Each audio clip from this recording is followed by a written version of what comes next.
দেশ জাতীয় children party এনসিপির মাননীয় আহ্বায়ক জনাব গোপাল ভার গদা নাহিদ। তো গদা নাহিদকে গতকাল উত্তম মধ্যম দিয়েছে শাহবাগে আন্দোলনরত শিক্ষার্থীরা। ছাত্র আন্দোলনের শিক্ষার্থীরাই বা ছাত্ররাই যে শেষ কথা নয় তা প্রমাণ করে দিয়েছে রাজধানীর মাইলস্টোন স্কুল অ্যান্ড কলেজের শিক্ষার্থীরা। বৈষম্যবিরোধী ছাত্র আন্দোলনের ছাত্র নেতারা বা এনসিপির শীর্ষ নেতৃত্ব তারা যে নিজেদেরকে সর্বা মনে করত এবং তাদের মধ্যে যে একটা অহংবোধ তৈরি হয়েছিল, বাংলাদেশে আর কোনো ছাত্র শক্তি নেই তাদেরকে চ্যালেঞ্জ জানানোর মতন। দেশের পরিস্থিতি ঘোলাটে করে তোলার চেষ্টা হচ্ছে। প্রশ্ন হচ্ছে, কারা এই চেষ্টা করছেন, কেন করছেন? ঘুরে ফিরে হয়তো আমরা একই জবাবই পাবো, তারপরে কথাগুলো ক্রমাগত বলে যেতে হবে। আমি শিক্ষা উপদেষ্টার পদত্যাগ দাবি নিয়ে কথা বলছি। এই যে ডক্টর ইউনূসের যে একটা অন্তর্বর্তীকালীন সরকার এই মুহূর্তে দেশে আছে, যারা দেশ পরিচালনার দায়িত্ব নিয়েছে, দেশকে গণতন্ত্রে উত্তরণের দায়িত্ব নিয়েছে, সেই সরকারের উপর সাধারণ মানুষের আস্থাটা আসলে এখন এই মুহূর্তে কোন পর্যায়ে আছে? নতুন করে সাজাবো, নতুন দৃষ্টিকোণ থেকে দেখবো, নতুন বাংলাদেশকে দেখবো। হ্যাঁ, আপনারা আমাদেরকে নতুন বাংলাদেশ উপহার দিচ্ছেন। সন্ধ্যার পরে কোনো পুরুষ মানুষ ছাড়া আমরা বের হইতে পারি না, 2000 টাকার বেশি সাথে রাখতে পারি না।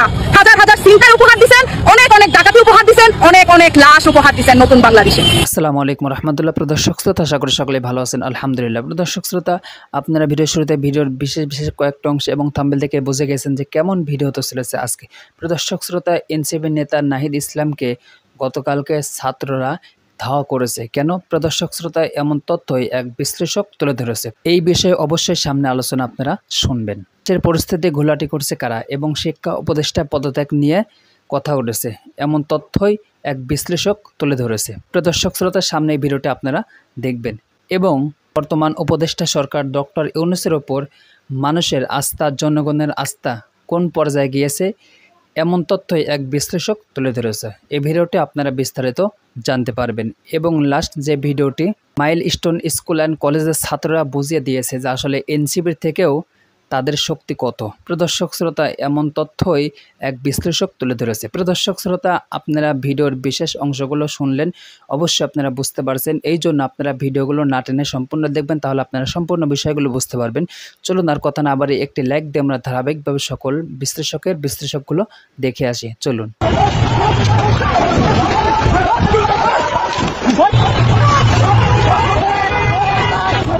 হই হই রই রই, হই হই রই রই, গদা নাহিদ গেলি কই, গদা নাহিদ গেলি কই। প্রিয় দর্শক, স্লোগানটা কেমন লাগতেছে আপনাদের? চমৎকার না? প্রথমে যে ভিডিওটা দেখলেন আপনারা, দৌড়ানোর ভিডিও, কয়েকজন সামনে দৌড়াচ্ছিল, এটা কারা জানেন? বাংলাদেশ জাতীয় চিলড্রেন পার্টি এনসিপির মাননীয় আহ্বায়ক জনাব গোপাল ভার গদা নাহিদ। তো গদা নাহিদকে গতকাল উত্তম মধ্যম দিয়েছে শাহবাগে আন্দোলনরত শিক্ষার্থীরা। সারাদিন সেনাবাহিনী এবং পুলিশ দিয়ে শিক্ষার্থীদেরকে পিটিয়ে রাতে গিয়েছিল হিরো সাজার জন্য, হিরোইজম দেখানোর জন্য। মানে বলে না যে চুরে বলে চুরি কর আর গেরস্থরে বলে সামাল দে, প্রহরা দে, ঠিক তেমনটাই। মানে পুলিশ সেনাবাহিনীকে পিটাইছে, আবার সন্ধ্যার পর সাধারণ শিক্ষার্থীদেরকে ভালোবাসা দিতে গিয়ে একদম উত্তম মধ্যম খাইছে। একটা ভিডিও দেখবেন, দেখেন।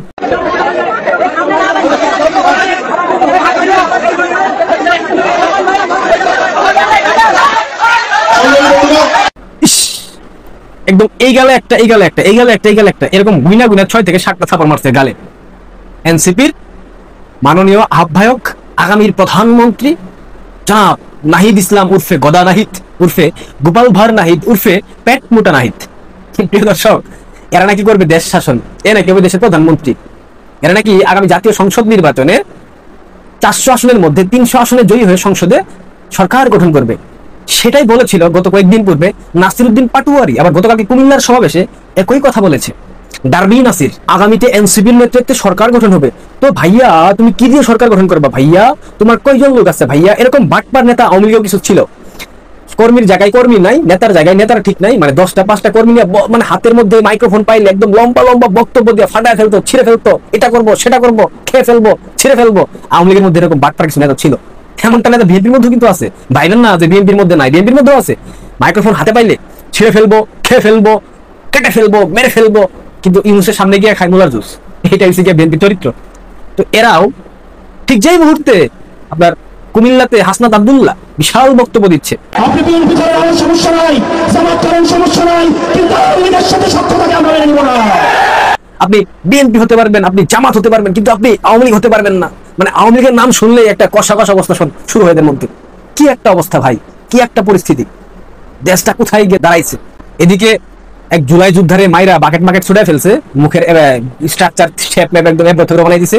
এবং পাবনাতে জুলাইয়ের যে বাটপার গুলা শহীদ হয়েছে, মানে মরছে আর কি, বেটিকুলাস প্ল্যানের শিকার হয়েছে 7.6 দিয়া, এদের একটা স্মৃতি সৌধ বানাইছিল বা স্মৃতিস্তম্ভ টাইপের একটা কিছু বানাইছিল। এটা এই যে মাইলস্টোন ইস্যুতে যে সাধারণ শিক্ষার্থীরা আন্দোলন করতেছে, সরকারের শিক্ষা উপদেষ্টার পদত্যাগ দাবিতে একাধিক ইস্যু নিয়ে, এরা ভেঙে ফেলছে। সারা দেশে গতকাল এই ইস্যুগুলো ঘটেছে। প্রিয় দর্শক, আপনাদের কি মনে হয় এদের পরিণতি কোথায় গিয়ে ঠেকবে, কোথায় গিয়ে দাঁড়াবে? হাসনাত আব্দুল্লাহ পেছনে 10টা লোক নাই ভাই, কিন্তু কথার মধ্যে ভাই এমন ভাই ভোকাল টিউন ভাই, এমন উচ্চ বাচ্চ বিনিময় করে ভাই মনে হয় দেশটাকে কিনে ফেলছে। মনে হয় দেশের অর্ধেক মালিক হাসনাত সার্জিস গঙ্গা। তাদের যে আব্বা, তাদের নেতা নাহিদ ইসলাম তো আহ্বায়ক, তার মানে সে তাদের আব্বা, তার সন্তান, তাদের আব্বা বেধরক পিটানি খাইলো, সাপোর খাইলো শাহবাগে। তাদের সন্তানদের লম্বা লম্বা ভাষণ শুনলে আমার হাসি হয় জানি। আমি কেমন জানি কমেডি হয়ে যাচ্ছি দিন দিন। মানে আমি চেষ্টা করতাম রাজনৈতিক বিশ্লেষণ করার, কিন্তু আমি জানি মানে রোস্টার হয়ে যেতেছি, মানে রোস্টিং করতেছি আমি। আমার হাসি আসে ভাই, আমি কি করবো বলেন? আমার প্রত্যেকটা এদের কর্মকাণ্ড দেখার পর আমার এত হাসি আসে, আমি ভিডিওতে সেটা প্রকাশ না করে থাকতে পারি না। এটা আমার একটা বাজে অভ্যাসে পরিণত হইতেছে, আমি বুঝতেছি। যদি অনেকে বিরক্ত হবেন কিনা জানি না। দর্শক, গতকালকে যে থাপড়গুলো লেগেছে গালে, খেয়েছে নাহিদ ইসলাম, এটা দেখার পর আপনাদের কি অনুভূতি, আপনাদের কি মনে হচ্ছে? আপনাদের সেই অনুভূতি, সুপ্ত অনুভূতি আমাদের কাছে ব্যক্ত করবেন কমেন্ট বক্সে। আপনাদের জন্য কমেন্ট বক্স তো সবসময় উন্মুক্ত ছিল, আর উন্মুক্ত আছে, কোনো রেস্ট্রিকশন নাই, যা ইচ্ছে তাই বলতে পারেন। আর দেখা যাক আগামী সংসদ নির্বাচন আদৌ হয় কিনা। বৈষম্যবিরোধী ছাত্র আন্দোলনের শিক্ষার্থীরাই বা ছাত্ররাই যে শেষ কথা নয়, তা প্রমাণ করে দিয়েছে রাজধানীর মাইলস্টোন স্কুল অ্যান্ড কলেজের শিক্ষার্থীরা। বৈষম্যবিরোধী ছাত্র আন্দোলনের ছাত্র নেতারা বা এনসিপির শীর্ষ নেতৃত্ব, তারা যে নিজেদেরকে সর্বা মনে করত এবং তাদের মধ্যে যে একটা অহংবোধ তৈরি হয়েছিল, বাংলাদেশে আর কোনো ছাত্র শক্তি নেই তাদেরকে চ্যালেঞ্জ জানানোর মতন, মাইলস্টোন স্কুল অ্যান্ড কলেজের শিক্ষার্থীরা সেই চ্যালেঞ্জটি জানিয়ে দিল এবং প্রমাণ করলো এই বৈষম্য বিরোধী ছাত্র আন্দোলনের ছাত্রদের বাইরেও আরো অনেক ছাত্র শক্তি রয়েছে যারা যে কোনো সময় ফুঁসে উঠতে পারে ন্যায্যতার ভিত্তিতে। অন্তর্বর্তী সরকারের বিরুদ্ধে গত 1 বছর যারা নিশ্চুপ ছিলেন, অবজার্ভ করছিলেন সবকিছু, তারা এখন মুখ খুলতে শুরু করেছেন। নির্বাচন, আইন শৃঙ্খলা পরিস্থিতি, রাষ্ট্রের সংস্কার, মার্কিন শুল্ক নীতির চাপ, অর্থনৈতিক অবস্থার গুমট পরিস্থিতি, যে মব ভায়োলেন্স বা মব ইনজাস্টিস, অনাকাঙ্ক্ষিত নানান ধরনের ইস্যু, এসব বিষয়ে সরকারের প্রতি চরম আস্থার সংকট তৈরি হয়েছে চারিদিকে। সরকারের 2জন উপদেষ্টার পদত্যাগের দাবি উঠেছে, এর আগেও অনেক উপদেষ্টা পদত্যাগের দাবি উঠেছিল, কিন্তু কেউ কারোর কথায় কোনো ধরনের তোয়াক্কা করছে না। শিক্ষা সচিবকে সরিয়ে নেওয়া হলো তার পদ থেকে, রাত 3টার সময় এসএসসি পরীক্ষা স্থগিত করার ঘোষণা দেওয়ার মধ্যে। তাহলে শিক্ষা উপদেষ্টা কেন সরতে হবে না? এবং বড় অদ্ভুত যুক্তি এই সব উপদেষ্টাদের, মানে আগেকার রাজনৈতিক সরকারের মন্ত্রীরা যে সব যুক্তি দিয়েছেন, এরাও তাই। শিক্ষা উপদেষ্টা সিআর আবরার নিজেকে মহৎ উদার প্রমাণ করার জন্য একটা ডায়লগ দিলেন যে পদ আঁকড়ে ধরে রাখতে পদে আসেননি, তবে নিয়োগকর্তা বললেই তিনি চলে যাবেন। আরে নিয়োগকর্তা বললে তো চলে যেতেই হবে, তখন আর কি উপায়? প্রত্যেকেই এমন কথা বলেন। এবং যে দাবিটি উঠেছে সেটা যৌক্তিক দাবি। শিক্ষা সচিবকে যদি প্রত্যাহার করা হয়, তাহলে আপনি থাকবেন কোন নৈতিকতার ভিত্তিতে? আর প্রধান উপদেষ্টা ক্ষণে ক্ষণে নাটক রচনা করেন, কোনো ধরনের সমালোচনা, সরকারের কোনো ধরনের ত্রুটি বিচ্যুতি নিয়ে সমালোচনা তুমুল পর্যায়ে গেলে তিনি বলেন যে আমি আর থাকবো না এই পদে। বারণ করেছে কে? চলে যাওয়ার সময় এসে গেছে। এমন একটা ধারণা সারা দেশের মানুষ গিয়ে তার পায়ের কাছে লুটিয়ে পড়বে, না আপনাকে যেতে দেওয়া হবে না। নির্লজ্জতার চরম দৃষ্টান্ত স্থাপন করছেন এই কথিত নোবেল বিজয়ী অধ্যাপক ডক্টর মোহাম্মদ ইউনূস সাহেব। প্রকাশ্যে এখন কথাগুলো বলতে হবে। আমরা সামাজিক যোগাযোগ মাধ্যম লক্ষ্য করছি গত 2-3 দিন ধরে। সামাজিক যোগাযোগ মাধ্যমে সাধারণ মানুষের মধ্যে মাইলস্টোন স্কুল অ্যান্ড কলেজের যে দুর্ঘটনা, সেটি নিয়ে যে নাড়া দিয়েছে মানুষের মনে, হৃদয়ে, তার মধ্যে মিনিমাম কোনো নাড়া দিয়েছে? তাইনি তো। আমি শুধু প্রতিটি ঘন্টা গুলি, 3 দিন হয়ে গেল, 72 ঘন্টা হয়ে গেল। এই ভদ্রলোক এই বিমান দুর্ঘটনার, দেশের ইতিহাসে এত বড় দুর্ঘটনায় যারা আহত হয়েছেন তাদেরকে কোথাও দেখতে গেলেন না, ক্ষতিগ্রস্ত এলাকা পরিদর্শনে গেলেন না। এমন রাজাকে আমরা আর কোথাও আর কখনো পেয়েছি দেশে? নিজেকে তিনি প্রাসাদ বন্দী করে রেখেছেন, চূড়ান্ত এক ভয়ের মধ্যে তিনি বসবাস করছেন। ভয় তার চারিদিক আষ্টে পৃষ্ঠে বেঁধে রেখেছে। কোটা সমস্যা আন্দোলনের চূড়ান্ত মুহূর্তে সাবেক প্রধানমন্ত্রী শেখ হাসিনাও তো 30 জুলাই 5 আগস্ট যেই সরকারের পতন হলো, সেই সরকারের প্রধানমন্ত্রী শেখ হাসিনা তার 4 দিন আগে 30 জুলাই তিনি আহতদের দেখতে গিয়েছিলেন হসপিটালে।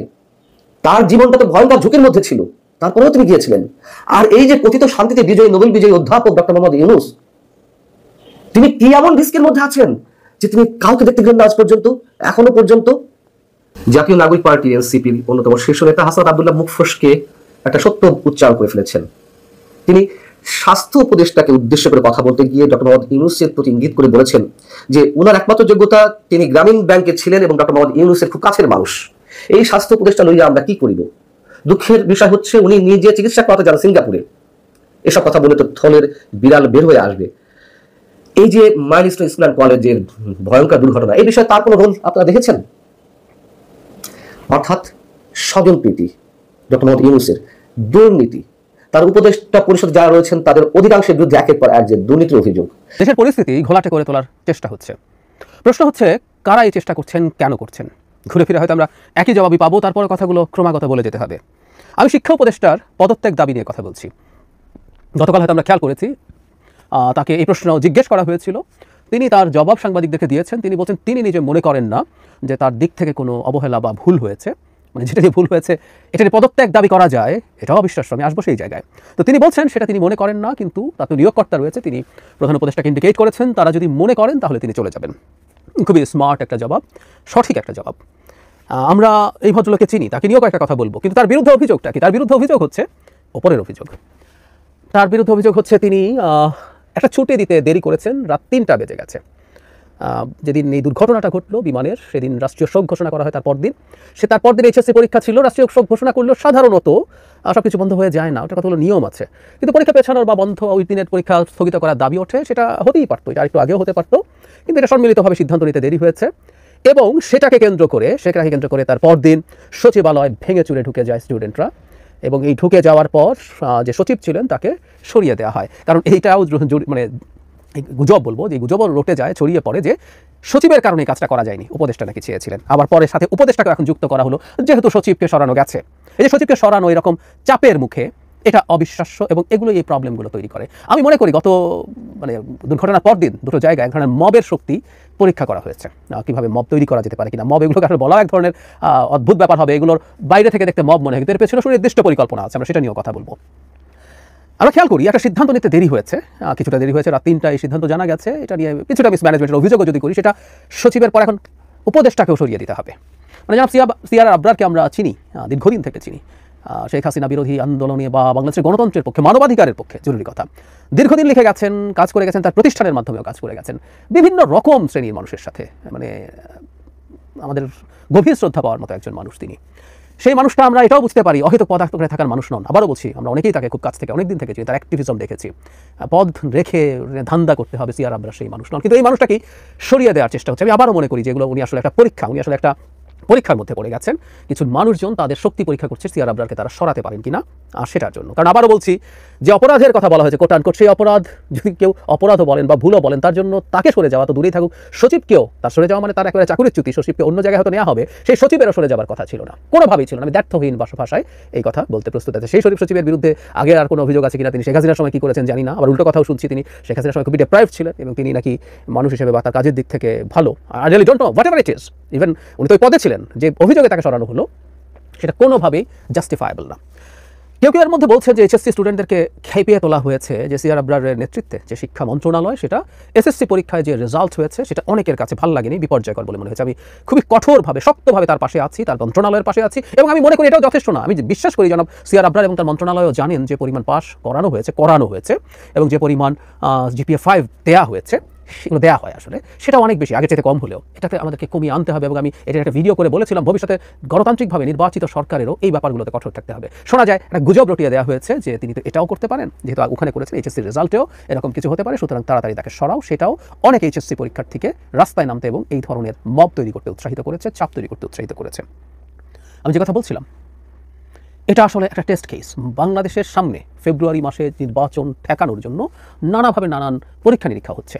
গতকাল আমি একটা ভিডিওতে জানিয়েছিলাম, আমি সিরিয়াসলি মনে করি এই যে লাশের সংখ্যা, সরকারের কিছু মিসম্যানেজমেন্ট আছে, কিন্তু লাশের সংখ্যা লুকানো হয়েছে, মারা গেছে অনেক বেশি মানুষ, লাশ লুকিয়ে ফেলা হয়েছে।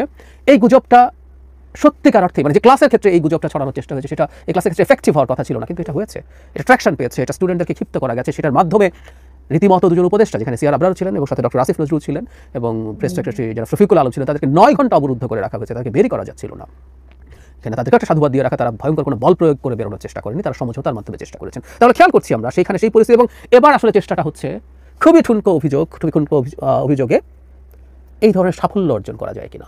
আপনি কিছু স্টুডেন্টকে খেপিয়ে তুলতে পেরেছেন যথেষ্ট যে তারা গিয়ে সচিবালয়ের গেট ভেঙে ভেতরে ঢুকে গেছে এবং পুলিশের সাথে সংঘাতে জড়াতে হয়েছে, কারণ তারা ওখানে গিয়ে গাড়ি ভাঙচুর শুরু করেছিলেন। এই অভিযোগে শোনা যায় ওখানে থাকা পুলিশরা তাদেরকে গেট দিয়ে ঢুকতে সেই অর্থে বাধা দেয়নি। পুলিশ যে শেষ পর্যন্ত বল প্রয়োগ করেছে, পুলিশকে বল প্রয়োগ করতে হবে, পুলিশকে বল প্রয়োগের জন্য রাখা হয় প্রয়োজনে। আমরা প্রায় একটা কথা বলি, শেখ হাসিনার সময়কার পুলিশের বিরুদ্ধে আমাদের অভিযোগ ছিল তারা ইললিগালি বল প্রয়োগ করতেন, আনএথিক্যালি বল প্রয়োগ করতেন এবং ডিসপ্রপোর্শনেট বল প্রয়োগ করতেন, যতটুকু বল প্রয়োগ না করলে না তার চেয়ে অনেক বেশি করতেন। এই অভিযোগগুলো ছিল। কিন্তু এখনকার পুলিশকে তো বল প্রয়োগ করতে হবে, তাহলে ঢোকার সময় বল প্রয়োগ করা হয়নি কেন?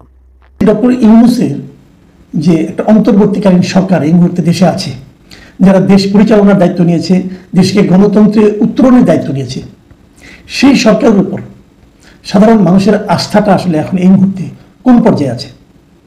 আবার যদি অন্যভাবে বলি, দেশের রাজনৈতিক দলগুলো এই সরকার সম্পর্কে কি ভাবেন, কি চিন্তা করেন? এই সরকারকে মুখে মুখে সবাই বলেছেন তারা সাপোর্ট দিচ্ছেন, কিন্তু তাদের কথাবার্তায় কি প্রকাশিত হয়? অথবা যদি আমি অন্যভাবে বলি, সেটা হলো যে এই দেশের যারা মোটামুটি বুদ্ধিজীবী শ্রেণী আছেন, গবেষক আছেন, আইনজীবী আছেন, অর্থনীতিবিদ আছেন, তারাই বা এই সরকারটাকে কিভাবে দেখে?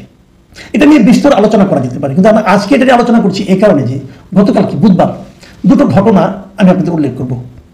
এর আগের দিন আমি বলেছিলাম যে এদেশের সাধারণ মানুষ পর্যন্ত, বিশেষ করে যে সেই উত্তরার যারা যে সমস্ত শিশু কিশোররা মারা গেছেন অথবা আহত হয়েছেন, তাদের অভিভাবকরা, তাদের সহপাঠীরা, তারা কিন্তু সরকারকে আর আস্থায় নিতে পারছে না।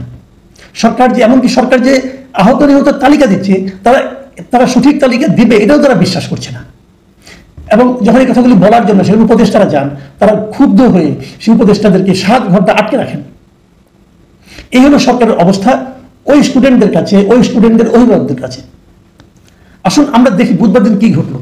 বুধবার দিন দৈনিক প্রথম আলো পত্রিকা একটা গোল টেবিল বৈঠকের আয়োজন করেছিল। সেই গোল টেবিল বৈঠকের শিরোনাম ছিল জুলাই গণ অভ্যুত্থান, 1 বছরের অভিজ্ঞতা ও ভবিষ্যৎ। মানে গত 1 বছর, জুলাই অভ্যুত্থানের পর, গণ অভ্যুত্থানের পর গত 1 বছর আসলে কি হয়েছে, 1 বছর আমরা কি দেখেছি, এবং সেই দেখার উপর ভিত্তি করে আমরা কোন ভবিষ্যৎ পাবো বলে ধারণা করছি। এই ছিল মূল থিম। এখানে অনেকে অংশ নিয়েছেন, অনেক বিখ্যাত লোকজন অংশ নিয়েছেন, অনেক স্বনামধন্য লোক যাদের আপনারা সবাই নামে চিনেন। আমি সবার মতামত পড়তে পারবো না, আমি কেবল এটা নিয়ে প্রথম আলো প্রত্যেকের বক্তব্য ধরে ধরে আলাদা আলাদা করে নিউজ করেছি। আমি সেখান থেকে কয়েকজনের বক্তব্যটা আপনাদের উল্লেখ করতে চাই। যেমন ধরেন প্রখ্যাত অর্থনীতিবিদ, জাহাঙ্গীরনগর বিশ্ববিদ্যালয়ের সাবেক অধ্যাপক আনু মোহাম্মদ, উনি কি বলেছেন? উনি বলেছেন বৈষম্যহীন বাংলাদেশ গড়া উল্টো যাত্রা করেছে সরকার। নিশ্চয়ই এটা সরকারের জন্য প্রশংসামূলক বাক্য নয়। দেখুন অর্থনীতিবিদ সিপিডির দেবপ্রিয় ভট্টাচার্য উনি কতগুলি কথা বলেছেন। যেমন উনি একটা কথা বলেছেন যে অন্তর্বর্তী সরকারের ভেতরেও আরেকটা সরকার আছে, এবং উনি উদাহরণ দিয়ে বলেছেন। উনি আরেকটা কথা বলেছেন, সেটা হলো যে এটা একটা অন্তর্বর্তীকালীন সরকার, এটা যেন অন্তহীনকালীন সরকারে পরিণত না হয়। উনি এই আশঙ্কাটাও করেছেন। কিন্তু উন্নয়ন অর্থনীতি বিষয়ক গবেষক মাহমির্জা, তার বক্তব্যটা আমার কাছে ইন্টারেস্টিং মনে হয়েছে। তিনি বলছেন যে অবস্থাটা এমন যে সরকারের সঙ্গে দ্বিমত করলে, এনসিপি নিয়ে কিছু বললে অভ্যুত্থানের পক্ষে যারা ছিল তাদের আক্রমণ করা হচ্ছে। এবং উনি আরেকটা কথা বলেছেন, আওয়ামী লীগ সময়ে মুক্তিযুদ্ধকে উদযাপন করতে করতে সেটাকে ইন্ডাস্ট্রি বানানো হয়েছিল, জুলাইকে উদযাপন করতে করতে যেন জুলাইকে আমরা ইন্ডাস্ট্রি না বানিয়ে ফেলি। মানে উনি জুলাইকে উদযাপনে যে সমস্ত প্রকল্প হাতে নেওয়া হয়েছে এটা দেখে উনি একটা আশঙ্কা করেছেন। মাত্র ইন্ডাস্ট্রি জুলাইকে বানিয়ে ফেলা হয়েছে এটা বলছি না, কিন্তু আশঙ্কাটা কিন্তু একেবারে আপনি উড়িয়ে দিতে পারবেন না। আইনজীবী, সুপ্রিম কোর্টের সিনিয়র আইনজীবী শাহ হোসেন, তিনি কি বলেছেন? তিনি বলেছেন যে বিচার বিভাগের মধ্যেও এখন কিন্তু এক ধরনের ভয় বিরাজ করছে। সব বিচারপতিদের চিন্তা থাকে একটা, যে আমি কি করলে কে আমার বিরুদ্ধে বলবে, এই চিন্তা থাকে। আমি একটা রায় দেবো, কিছু একটা বলবো, এটা বললে আমার বিরুদ্ধে আবার কে স্লোগান দেয়, কে কি বলে, এবং সেই বলাটা আমার জন্য বিপদ ডেকে আনতে পারে। এই ধরনের ভাবনা তাদের মধ্যে আছে। তো তার বক্তব্য হলো যে এরকম ভয়ের পরিবেশ যদি থাকে তাহলে কে ঠিকঠাক মতো রায় দিতে পারবে? তার মানে বিচার বিভাগ থেকে ভয়ের যে বিষয়টা, সেটা এই সরকার গত 1 বছরেও দূর করতে পারেনি। অথচ এটা তো আমাদের প্রত্যাশা ছিল। এবং এখন যে আইনমন্ত্রী আছে, আইন উপদেষ্টা আছেন, উনি তো এটা নিয়ে অনেক সোচ্চার ছিলেন নিজেই। উনি যখন আইন উপদেষ্টা হলেন তখনও কেন বিচার বিভাগ থেকে সেই ভয়টা দূর হলো না? উনি নিম্ন আদালতে জামিন দেওয়া নিয়ে অনেক কথাবার্তা বলেছেন, এবং উনি একটা প্রশ্ন করেছেন যে হাইকোর্টের যে সমস্ত বিচারককে সরিয়ে দেওয়া হচ্ছে, কেন দেওয়া হচ্ছে? এই কারণগুলো আমরা এখনো জানি না, এবং এগুলো নিয়ে কেউ কথাও বলে না, কোনো পত্রিকাগুলো এই নিয়ে কিছু লেখালেখি করে না। হ্যাঁ, আরেকজন খুব গবেষক টাইপের মানুষ, উনি আলতাফ পারভেজ, উনি খুব ইন্টারেস্টিং একটা মন্তব্য করেছেন। উনি বলেছেন এই প্রথম ফেসবুকের দিকে তাকিয়ে সরকার পরিচালনার সংস্কৃতি দেখলাম। ওনার অভিজ্ঞতা হলো যে সরকার যে চলছে এটা মাঝে মাঝে মনে হয় যে সরকার যেন ফেসবুক দেখে সরকার চালাচ্ছে। ফেসবুকে কি লেখা হচ্ছে, কি তার পক্ষে লেখা হচ্ছে, বিপক্ষে লেখা হচ্ছে, সেটা দেখে দেখে তারা সরকার চালাচ্ছে। এবং উনি বলেছেন যে গত 1 বছরে ভালো অভিজ্ঞতা অল্প, খারাপ অভিজ্ঞতাই বেশি।